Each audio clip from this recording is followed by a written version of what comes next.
G'day guys, I recently got interested in the original Apple I computer and wanted to try and write some assembly code for it. But when looking into it, realized there was very little info online. Most people seem to have programmed in Apple Basic, which although is much easier, does require 8K of RAM, which was not standard back in the day, along with an Apple Basic cassette tape, since it wasn't built into the ROM like most future computers. So today I thought I would share my notes on what I've learned this past weekend, and go over the basics of programming in assembly for the Apple I computer, online assemblers, disassemblers, and emulators, some handy code snippets that I've written, and we'll finish off with my Sokoban port written entirely in 6502 assembly. Let's get into it. We'll be using the virtual 6502 assembler by Masswork to convert our assembly instructions to raw machine code that we can run on our Apple I emulator. This website also has a disassembler in the top menu, which, as it sounds, can convert your raw machine code back into assembly instructions. We'll be using the Apple I emulator from Skull and Steel. I'll link both of these down in the description below. When you first load the emulator, you'll notice a bunch of characters on the screen. So the first thing you're going to want to do is go down to the on-screen keyboard, press CLS, and reset. This will reset the screen and initialize our Apple I emulator. To load machine code into the emulator easily, click on Load. Make sure you click on the large text box and simply paste the machine code in. We'll show an example of this a little bit later. There's only a few basic commands you need to know. The first one is how to enter machine code. Simply type the address you want to enter the machine code at, for example 300, put a colon, and type in your raw machine code in hex. For example, we could type in 01 space 02 space 03 space 04 space 05, press enter. To read from RAM addresses, simply type in the start address, so we'll start at 300, followed by a period, and the end address. We'll read up till 310. As you can see, our hex values we entered earlier did in fact load into RAM. It's important to note the Apple I display is only 40 columns by 24 rows. I think we'll start by printing a simple character on the screen. We'll type in .org space $, which represents a hex value, 300, which is our starting address. It's recommended you start your programs at 300, since 0 to 300 are partially used by WOS monitor, so unless you absolutely need all available RAM, start at 300 hex. Next, we'll load the ASCII value of the character we want to print on the screen into the accumulator. So LDA, we want to do hash, which tells it it's a value, not an address, $ for hex, and 41, which is the ASCII code for capital A. Lastly, we want to use the built-in subroutine, which prints whatever character is in the accumulator. So JSR, jump subroutine, $ for raw hex, FFEF. This should hopefully print a single capital A on the screen. We'll click assemble, click OK. If there's any errors, it'll tell you up here. And if there are any errors, you can scroll down and it should tell you where the error is. Clicking on the output box, press Ctrl A and Ctrl C. Nice and easy. Go back to our Apple I emulator. And if we just press load, we can paste our code in and click close. If you paste a lot of code in, you can close the load box early and it'll continue typing your code on the screen. To run our program, simply type in the address, which is 300, which we told it, and R, which stands for run. Press enter. There is our capital A.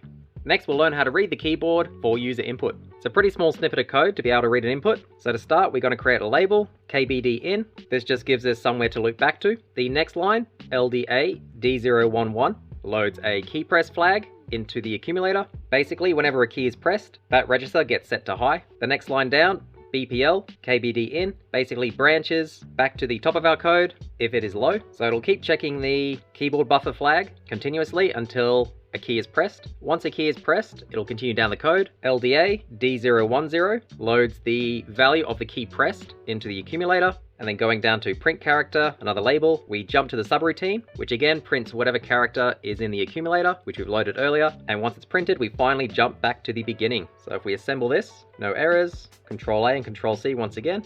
We'll go to load, paste our code in. Make sure you've selected the text area. You cannot just press Control V without selecting that first. Click close. There's our machine code. In this instance, we didn't start at 300. So it just started at the first RAM address, which is 00. So all we have to do is type in 0R. And now it should be running our code. Any character we press should show up on the screen. We've got A, B, C, D, E. It does work. Return works. All the letters do work. If you want to quit out of the program, just click the reset button on the keyboard. And now we are back into WOS monitor. So that covers basic input and output. The rest of it is just plain 6502 assembly. There's a lot of documentation on 6502 since it's used in a lot of old computers and game consoles. Very, very easy to learn. One important thing to note is, although when I pressed the A key, it printed A on the screen, which again, if you remember, it read the keyboard character from the keyboard buffer and displayed that onto the screen. It isn't the same as the ASCII value. It sounds a bit confusing, but basically the ASCII code for capital A is 41 in hex. So if you were to try and compare the keyboard buffer value to 41, expecting it to compare it against capital A, you'll be disappointed.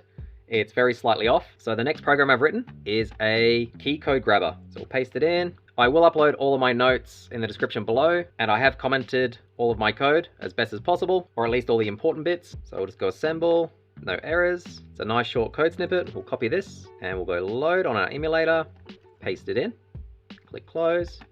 That looks like it's done. Again, it starts at 00, so just type in 0R.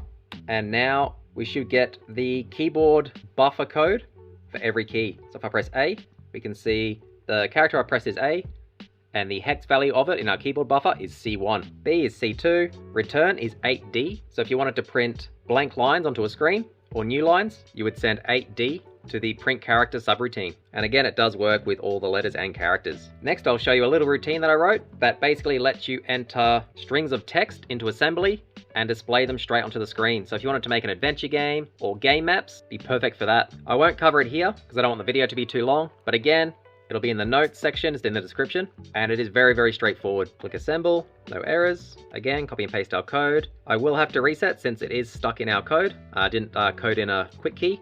So press reset, we're back to was monitor. So click load, paste it in, click close. It pastes really fast, and to run this one, we did start at 300. So again, the address where we're starting, 300 and R. And it displays thonks on the screen. If we go back to our assembly code, you'll see it says thonks exclamation mark with a capital A at the end. Basically, all the code does is we're using register X to count how many characters have been printed to the screen already. We have a label that references the start of our hello string, and another that references the start of our thonks string. So we're loading the rem address where the start of our thanks string is kept with the offset from X, which is our counter. And then we're comparing the character in the accumulator with value 41, which again is capital A, nice and easy. If it is capital A, it jumps down to end, which just jumps back to was monitor, but there is a bug. It doesn't jump down to was monitor. Whatever's in FF1F, for some reason, it hangs for a little bit. Must just be random machine code, and then it'll loop back to my code and print again. Not too big of an issue. Most people will just press the reset key anyway, if they're finished with your program. The next line down prints whatever value is in the accumulator, which again, is the first character or the next character from our string. We increase X and then we jump back to the start of our loop. At the very bottom, you can see there are our strings there. So we could change hello to SJSL tech, and we also want to change the pointer because currently it's at thanks. Change it to hello. Click assemble, click OK. Obviously, you can use any character you want as the escape character. I've just chosen A. You could choose a weird character like plus or at symbol, percentage, or obviously if you know how long your string is, you can count the characters in it, and instead of comparing the character that's currently stored in the accumulator, you would compare it against our character counter, which is X. Pretty much the same code, you just change it from compare A to compare to X. So there's our new code, copy that. I will reset. I'll also clear screen, so we've got a fresh slate. Go to load, paste our code in. Starts at 300, 300R, and it should say SJSL tech, and it does. I must have typed B instead of H, but it still works. This is pretty much everything you need to know to code something decent in assembly. You'll obviously need some assembly knowledge beforehand, not specifically 6502. Before getting into the Apple I, the start of the weekend, I have never programmed for the 6502 before, but it's very straightforward, very intuitive. You may have noticed at the start of the video, I had my Ascii Art on the screen scrolling. I'll share the code of that. Very, very simple. Basically the same as the last code, but instead of matching against a symbol, I just matched against the total length. As you can see here, total length of string in decimal. It's in decimal because I don't have a $sign. There was no reason to choose decimal. It was just easier to count in my head. Didn't have to do the extra step of converting it. The assembler obviously converts to hex when assembling. So pretty straightforward, same as the last code. If we go down, you can see I've used a bunch of 8Ds, which are new line, and I've got several lines of my Ascii art. It doesn't need to be separate lines, could all be one line, but it's just more human readable. If we click assemble, no errors. This is quite a large one. You can obviously compress it if you wanted to, but for this small of a code, you wouldn't need to. Just go load, paste it in, click close. You can see it is still typing in very fast, and it's done. If we go 300R to run,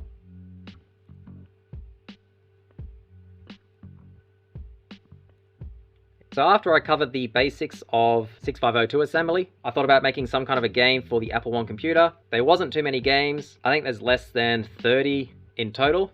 There's like 5 or 6 that were released back in the day, maybe definitely less than 10.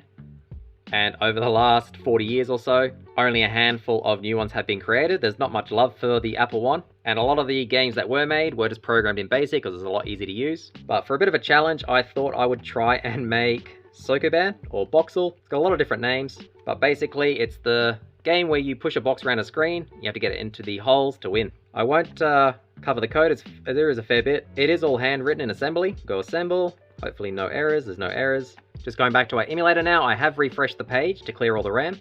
We'll click on load, we'll paste in our machine code. There is quite a lot of it. And we'll type in 300R to run.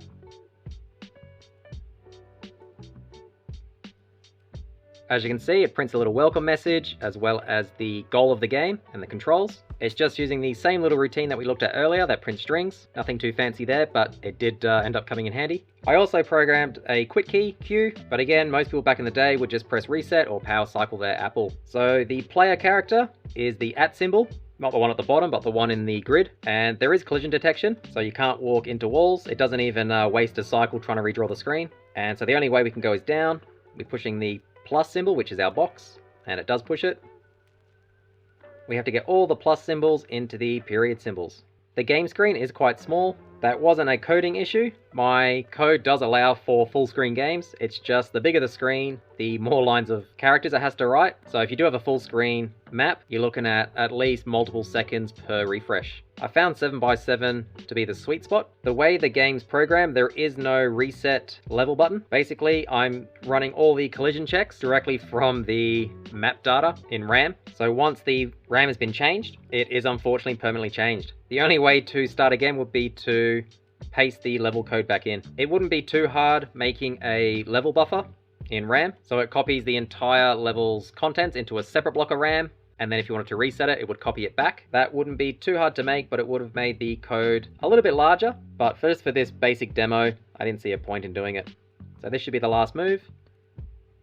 And it tells us game's complete, and it should quit. We should be back into WAS monitor. If I do 300, 310. Yep, we're back into WAS monitor. So that was my Apple I Sokoban clone. I only made the first level. Again, it would be trivially easy to add more levels into it. You just have to have a little level check routine in there. When I started coding it, I tried to be as efficient as possible, so I did create a little subroutine for the collision check. However, near the end of the night, I was running out of time, and I did want to finish it before the end of the weekend. So my code did get messier and messier. It does work, but if I were to go back, I would definitely refactor it just to condense the collision down even further. And as mentioned, I'd probably make a virtual game screen in RAM so we can restart the level. And obviously it'd be good to have multiple levels. If you really wanted to, you could use primitive compression to shrink the level data down to save space. Even something like run length encoding wouldn't be too bad, since there is a lot of white space or blank space. Feel free to have a play around with my code if you can understand the mess that I've made in it. As mentioned, I'll leave all of my notes down below. So hopefully if someone in the future wants to have a crack at Apple I assembly, they don't have to go digging and trying to work it out themselves. They have a decent starting point. I think that'll do it for today. If you have any questions or comments, or you've written your own Apple I assembly, let me know down below. Otherwise, thanks for watching.